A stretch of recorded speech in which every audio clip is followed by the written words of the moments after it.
Well, hello again. Another video. This is in a mixed bag really. One of the things is I get hundreds of emails coming through to me about problems they've got with Railmaster. Now, as I quote to most people, is put TeamViewer onto your PC and then I can link to you. I can do some of these problems and solve them in seconds. I can go through your system, not your PC as such, but your Railmaster system to make sure you've got everything in correctly, and in seconds I can do it. But also, I can also, if you send me your track plan, I can actually set you all the points if you want, or all the signals around there so they all operate correctly to what they should do with the points. I do this on a regular basis, as I do them all over the world. I've just done one recently for a gentleman. His name's Kevin and he lives in Prestatyn. Now Kevin, if you're watching this video, can you contact me, because I've lost your email address, so I can't send you the updated track plan that I've done for you. And then within seconds, once it goes on your system, in seconds you've got it. You don't have to do nothing, it's all been done for you. So that's one thing. And also is all of you out there who actually I've dealt with and used TeamViewer on, can you just leave a comment at the bottom of the video just to tell people that what I do is safe. I don't go into your computers and deal anything else. All I do is Railmaster, and also is that how fast I can do things for you. So if you can please leave a comment on this video, I'll be most grateful, because I get people who I tell them to do it and I don't hear off them again. Whether they're struggling or they've cured it, I do not know, but I deal with TeamViewer. It's a lot faster to do so. I've got people in certain places in the world who I can't do that, and what I have to do is take pictures of a certain process I'm doing, then send them the photographs with a description on what I've just done. It's harder to do. But also, if it's doing over the phone, I can't see what buttons you're pressing and what you're getting up on your screen if you got warnings or anything like that. So put TeamViewer on and I can do all this stuff in seconds. I do regularly one in Australia, one in Sri Lanka. I've got them all around the world to deal with, and I can set up your locos. I can do everything. So please leave a comment that what I do for you is okay. Right. Now one of the things is when we have a loco, a new loco, and you put the decoder in it, you then set it up via the Railmaster system, and something doesn't work. I don't do that. What I do first is I do this. I have this, which is an ESU decoder tester. And what it actually does is you plug these cables into your program track, and you can program your decoder, and then take them out of the program track, put them on the track, and then you can test to see that the decoder is working. If you do that first, before you put it in the loco, and what I do is I've got a little layout downstairs for basically my grandson, which is DC. I can run the loco around on there to make sure the loco is running. I've got this, which I use this is just an 8-pin basic decoder, and I can then test it. Now as it happens, this one's got a fault on it. See the light? That shouldn't be on. Now this one is, if I actually do this and I actually click the lights on, that's forward, and when I actually go for reverse, that goes out, and that one should actually light up. But this has got a fault on it. But the thing is, if I've got a loco with no lights or anything, I can use this one, but I just use this as a test bed basically. And what you've got here, first of all, you've got 8-pin, you've got 21-pin, you've got 9 pins, 6 pins. You can also, if you've got one which is no plug on it, you can use the wires and connect them in there as well. You have a little motor here. and there's a forward and a reverse. And what you can do with that is when you put it on, we put it on forward, what I'm going to do is I'm going to run it on full speed so you can actually see the light. Alright, there's the forward light going on, and there's the motor going.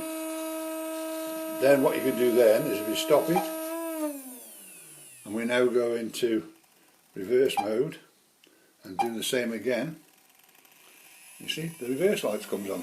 So your motor is in the right way. If this is the wrong way round, on the CVs there is one there on CV29, you click the top box which is reverse and it'll reverse it round, so when it comes on the system, such as on here, it will be correct. And also what people have had where this is reverse and that is forward, what you can actually do, if it is that way around, if you go into your settings box, when it comes up, there is one here at the bottom which says reverse. If I reverse that, those will change over. So that's one thing you can do with it. Now, another thing is I had a gentleman the other night, and he's got an oldish computer, which a lot of us do. We use an old, this is a pretty new one, but if you've got an old computer, you just run your Railmaster off, and it's running very slowly. What it is, it's clogged, as we might call it. Now what you've actually got, if I come off here, I've got them already set up in mine on these. If I just click on here and get this up, what I have is one is called disk cleanup. If you in there put disk cleanup, you will get this bit. And what that is I haven't touched this for a little while now, so if I just click on that, what it'll actually do, it'll actually bring me up all the files that are stored in. Now what it actually is when you go on a computer and you go onto eBay or whatever and you're picking pictures up, what you'll get this. There is 180 kilobytes of temporary storage file in there. That's going to slow you down. So what you do is you don't do much with that. You leave all that alone. You click the OK here, like that. You click that. And what it's going to do now is taking all those rubbish files off your system. That's how quick it does it. Pretty quick, that one is. Once you've done that one, there is another one which you can do. The gentleman I had the other night is actually on 5%. If I just click this defrag here, and what it actually is, it comes up as 0 there. Even this, if it's 1%, I actually do watch it. So what you do is you click this button here, analysis, and it'll run through all this and it'll tell you if there's any problems. And then once you've done that bit, you click that one and that will optimize it. And what it'll actually do, because some of the files might jump out of place a bit in your computer. It happened a lot when we had Windows 7 and then we moved to Windows 8, then 8.1 and then Windows 10. On the transfers, some of the files went out of the place. So what it's doing is resetting all your files back together so that they're all complete. And your computer will run a lot faster by doing this one and refiguring it, and also the one I've just done with the disk clean. So this is defrag and the other one is that. And it's surprising what difference that will make on your computer just by doing that. So that's one thing I've just done. As I spoke to you, all my signals all around the system. This one actually, all my stuff is Traintech, of course, except for that's Dapple.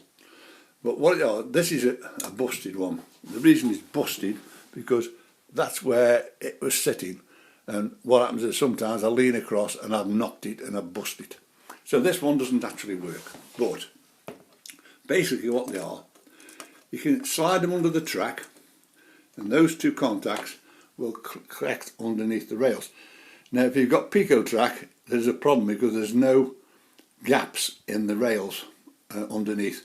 whereas there won't be one as, but usually it's only on the straight.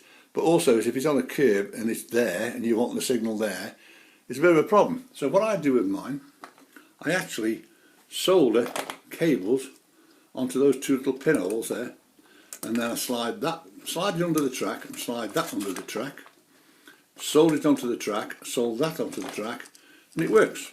Now what you've got to do then, once you've got that, what it'll actually do, this will light up red and green. And so what you actually do is, it starts off as red most probably. So what you've got to do is, just there, you see two contacts. And what you do is you get a paper clip like that, bend it over, and you touch those two contacts like that. And what'll actually, this will go red, green, red, green, red, green. And all you do then is on your main screen here, whichever the signal is you've put in, like there, you actually just click it, and that's done it. It's set it. As easy as that. If it's a double-headed one, what it is, same as I've got them down here, what you do is you touch it once and it'll bring that signal up, and when you touch it again, it'll do that one. So you've got two code numbers, which this one has. So that what there is two codes. That's a double-headed signal, which is the one you just seen. So that is what you can do with it. So I'm going to say, I can do all this type of stuff. I can set your tracks up, I can do all sorts. I solve hundreds and hundreds of problems, and some, because the guide doesn't really show you a lot. That's the trouble with the thing. And I've had people where they've been 3 weeks trying to solve a problem, ready to throw this thing through the window, and I've just gone online, and then sometimes in 10 minutes or even something like 20 minutes if it's a long problem, I can actually solve it. So they've been frustrated for 3 weeks, and in 5 minutes or 10 minutes I can actually do it. Also, I can show you around the system. There's a lot of tricks in this thing. This is Pro, of course, but on the normal one you can do it. What you've got here is, here on a lot of you, you'll have a tortoise, hare and a hand. Well, I can just change that round in there and make it shunt, cruise and stop, which is easier. Also what you have, I don't think I've got a train down here which is long enough. I'll go up to the Gadwall. This will do me, the Gadwall. What you've got a Gadwall, right, if you click on here, what you normally get is the first 8 functions. But there's a thing in the system where you can get 16. Now a lot of the functions that we have in a lot of the locos these days are 17. My GWR train's got 28 in it. And all you do for the rest of them, you just push that and it brings them up. As easy as that. But the thing is the main ones you want, which is the 16, will all be there. Then when you tick the boxes in your loco settings, only tick 6. If you tick any more, it'll take them off the system. Not take them off completely, but it'll take them off this screen. So basically, you tick 6, but all the rest of them, there you are. There's 16 functions down on that loco alone, straight away. So it's a lot easier to work. Now, another thing which some of you might use, but I use a mouse. It's here. Right, there's my mouse. I can't use this thing for love nor money. I hate it. So all my computers that I've got, I use a mouse. The one downstairs is a Wi-Fi one, but this is done this way around. Now the thing is with it, in the system you can have this, which is a mouse there. And what you've got there's a left hand and a right hand key there, and a roller, which is left, right and a roller. Now I can show you this with my direct rail, which is that one sitting up there. And what you do is, first of all, I'll turn the lights on so you can actually see that it is that one there. And on the roller here, if you roll it forward, it increases the speed. Bring it back and it slows it down. But the little cursor has to be in this section here to make it work. So what we've got now is, if I roll the wheel forward like this,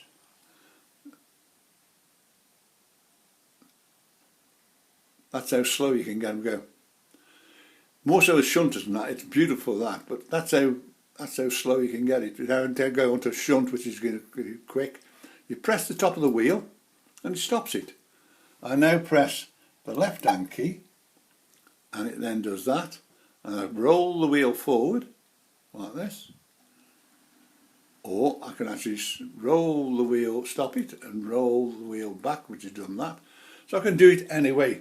But that is a brilliant thing. More so when you're playing with shunts, you get a realistic look at a loco. So say if I now go on the right click, like this,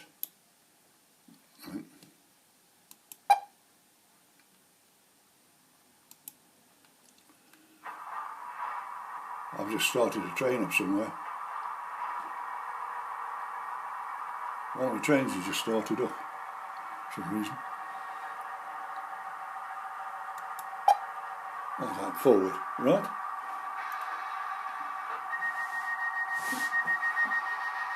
Oh, I think it's me. I think it sounds like it's my Arriva train just going, yeah. My Arriva train just starting to start off. Where's it gone?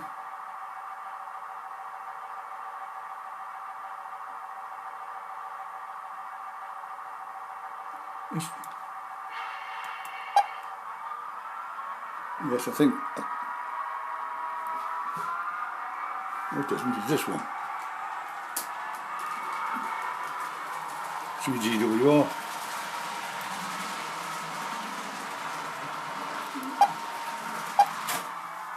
It's just hit something around the back because I haven't stopped it. But that's... Why has it done that? Not only because I'm messing with these trains. But that's how you can do those. So say that is a must. It's £40, but it is a must. It's also, it tests, same as that, it shows that this is a faulty decoder. But I can still use it in a train with no lights in.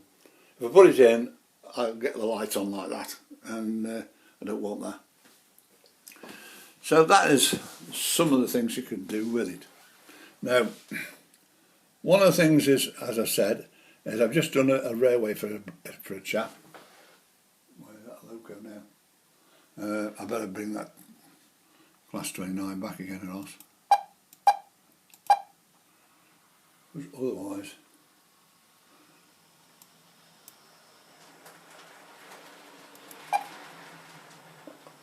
what's happened is because it's sitting on top of a set of points which we don't want. Right, the one I've just done for this gentleman, if I go into here, and the trouble is I do it downstairs on my machine downstairs so it don't affect nothing. But up here, what it is, because all my points up to 14, I think I've got here, any numbers in here, they will change on the system. So what I'm going to do is actually, it's called Western Train Set. That was the original one. I've now got this one, which is the new system.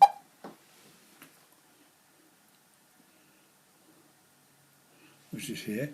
And what I'm going to do first of all is I'm going to take that out from 4 down to 1 so you can actually see it properly. If I just go down there and put that in as 1, there, like that, and click that, it's now changed it to 1. That'll come off in a second. There we are. So this is the one I've just done for this gentleman. What you've got here, I won't bring it, let's do it this way around. I'll put it in 75 mode so you can actually see what I've done. What it was, I've had to move all this lot over here, over this way, because I couldn't get these signals in here.